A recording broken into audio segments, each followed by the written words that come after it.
குழந்தைங்களுக்கு வைக்கிறதுக்கு கண்மை தயாரிக்கிறதுக்கு இதில் வந்து பாதாம் பருப்பு பவுடர் பண்ணி திரியில் வச்சுட்டு நெய்யும் விளக்கெண்ணையும் வச்சுருக்கிறேன். இந்த தட்டத்தில் வந்து நெய் பூசி இந்த தட்டத்தை தான் கமுத்தி வைக்கிறது.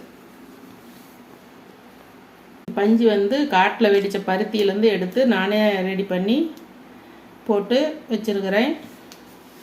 2 விளக்கையும் இப்போ எரி விட்டு 2 டம்ளர் இப்படி பக்கத்தில் வச்சு இதில் வந்து நெய் தடவி வச்சுருக்கிறேன்.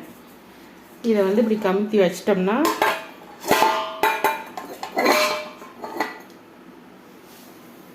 இப்படி கமுத்தி வச்சிட்டோம்னா இது எரிய